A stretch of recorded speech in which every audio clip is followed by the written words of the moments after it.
सैनिक भाइयों नमस्कार। आज हम लोग चेन्नई से मोहन रंगन सर से कुछ इम्पोर्टेंट जानकारी ले लेंगे। वो जय हिंद दोस्तों, मैं एयर वेटरन कॉर्पोरल मोहन रंगन चेन्नई से। दोस्तों, आज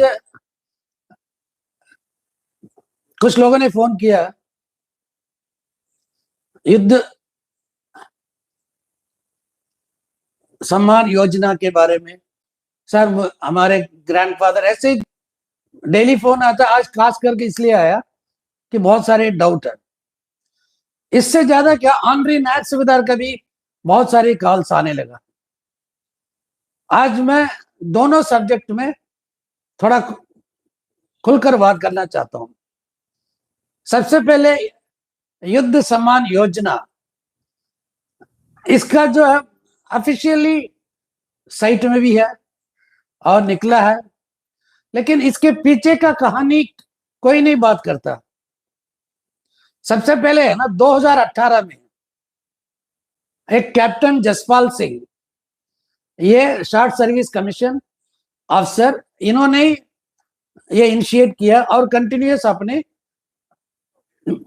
मेहनत किया ये युद्ध सम्मान योजना के लिए।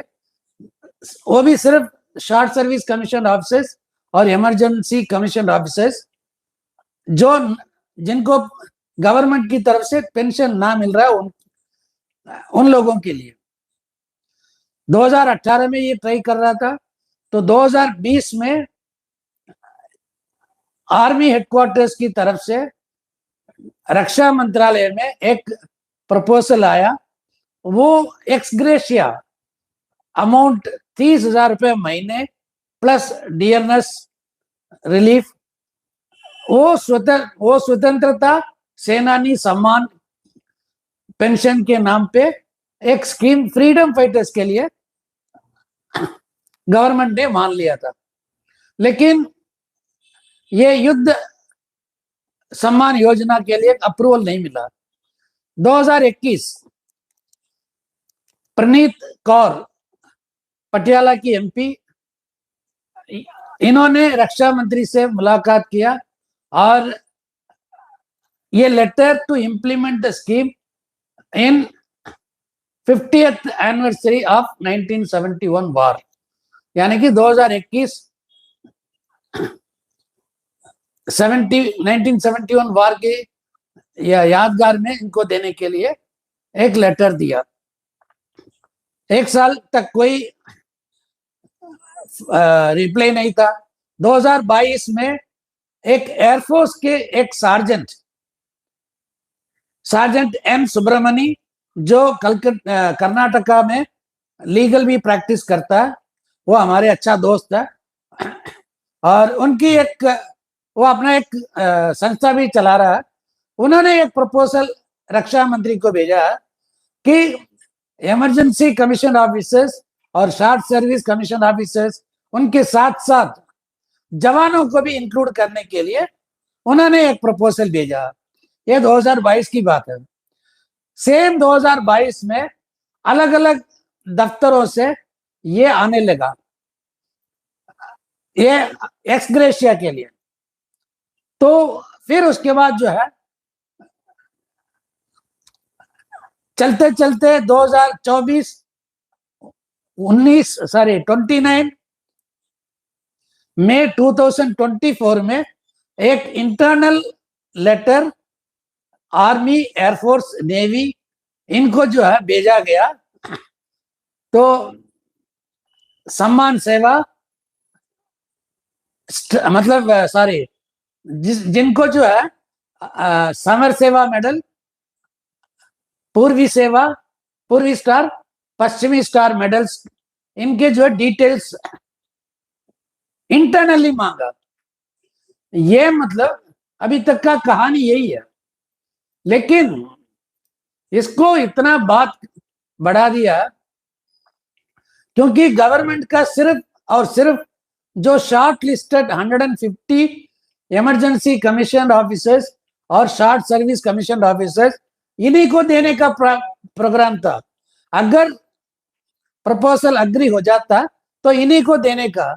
लेकिन गवर्नमेंट को ये डर हो गया था कि ये कोर्ट कचहरी में अगर चला जाएगा तो मामला फिसल जाएगा करके सबको अभी इंक्लूड कर दिया प्रपोजल में। तो आप समझ लो कि सबको अब अगर इंक्लूड कर दिया तो इसका अंजाम आप खुद ही जानते हो, क्योंकि बताने की कोई जरूरत नहीं है। इतनी 30-40 हजार करोड़ जो है गवर्नमेंट ये दे नहीं सकता। इसलिए जो है युद्ध सम्मान योजना के बारे में, हाँ प्रपोजल अच्छा है, प्रपोजल दिया, सब कुछ ठीक है, लेकिन ये जो चीज जो है प्रैक्टिकली इम्पॉसिबल, और वो भी ये जो प्रेजेंट गवर्नमेंट है ये फौजियों के साथ नहीं है, फौजियों के खिलाफ है, इसलिए नहीं मिलेगा। अगला सब्जेक्ट है कल, यानी कि 22 तारीख, आज 24 है ना, परसों जो है एक लेटर रिलीज हुआ था, अब जिसको ऑफिस मेमोरेंडम बोलते हैं। सर ऑफिस मेमोरेंडम बोलते हैं। वो जो लेटर जो है सर्कुलेट हुआ और वो एमओडी से निकला। लोग जो है इसको अपनी मर्जी से जो है ना तरह तरह की बात कर रहे हैं। इस लेटर की जो एक्चुअल रीजन क्या है ये वही जानते हैं जो ग्राउंड लेवल पे पेंशन का काम करने वाला जानते हैं। बाकी कोई यूट्यूबर को इसकी मतलब असलियत मालूम नहीं है। हम लोगों ने ये एक मामला जो है अपनी तरफ से गवर्नमेंट तक लेके गया, हमने रिप्रेजेंटेशन दिया और नतीजा अच्छा हुआ। ये चक्कर क्या है, सर्कुलर 631 जो 2020 में सर्कुलर निकला था, इसमें उन्हीं को कवर किया जो जिंदा पेंशनर थे और फैमिली पेंशनर्स को छोड़ दिया।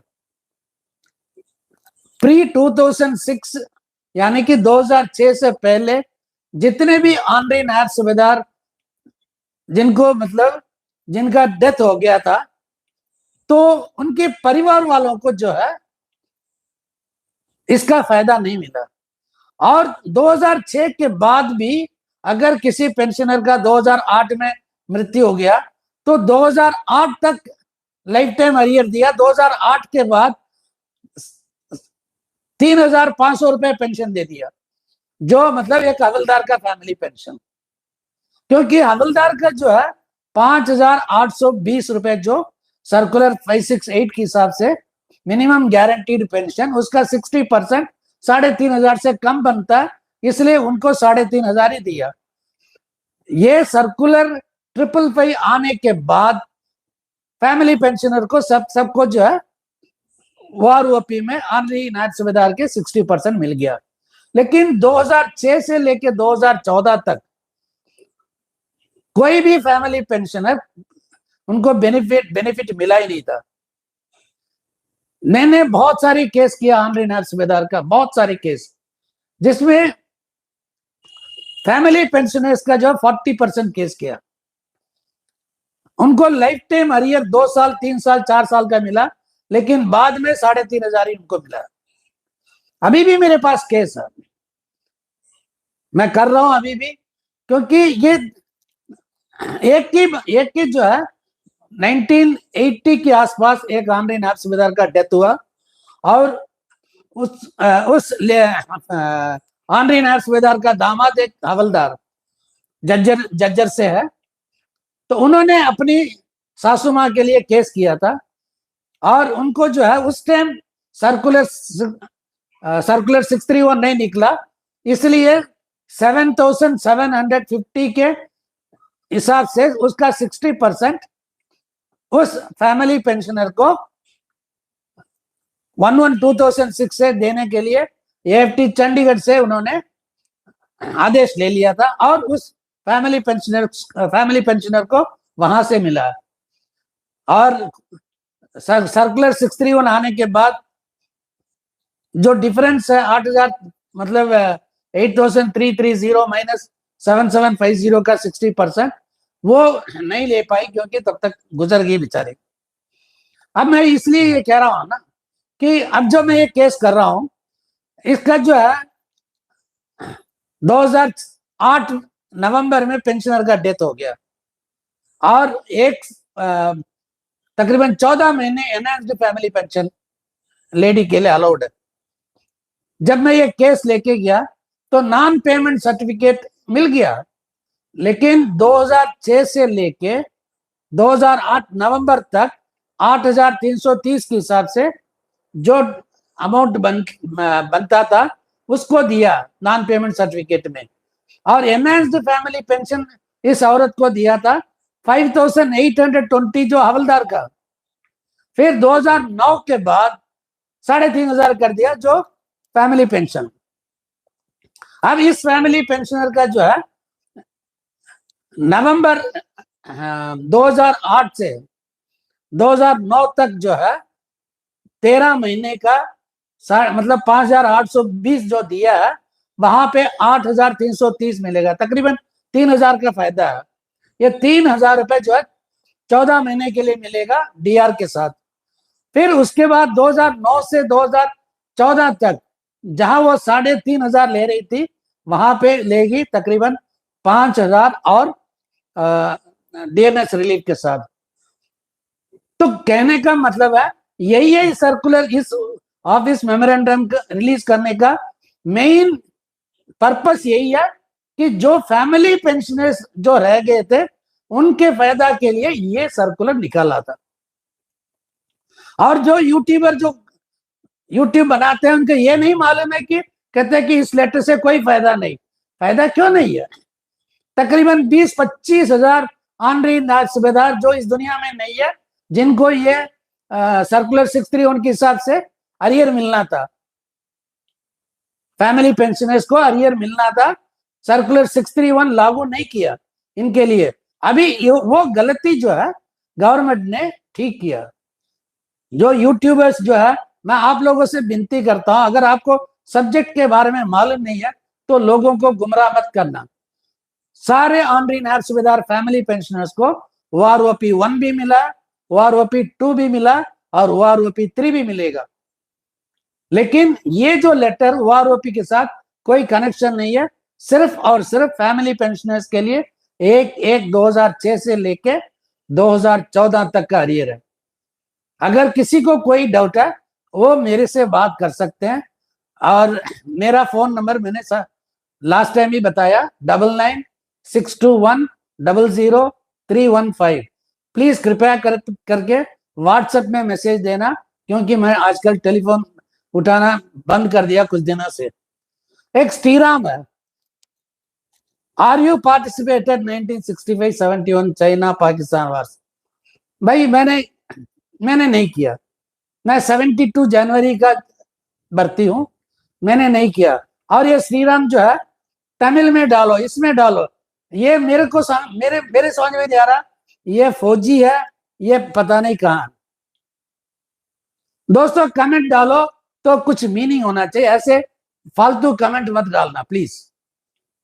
दोस्तों याद रखना, सर्कुलर 631 के हिसाब से जितने भी ऑनरी नायब सूबेदार जिंदा पेंशनर है उनके लिए ये लेटर लागू नहीं है। लेकिन सभी से हाथ जोड़ के विनती करता हूं, अपनी अपनी इलाके में जो भी ऑनरी नायब सूबेदार 2006 से पहले का मृत्यु, 2006 के बाद का मृत्यु, उनके जो है परिवार वालों को बताना, क्योंकि अगर दोनों जिंदा नहीं है तो लाइफ टाइम अरियर उनको बच्चों को मिलेगी। इसके बारे में सर्कुलर आने के बाद बात करेंगे। जय हिंद, वंदे मातरम, भारत माता की जय।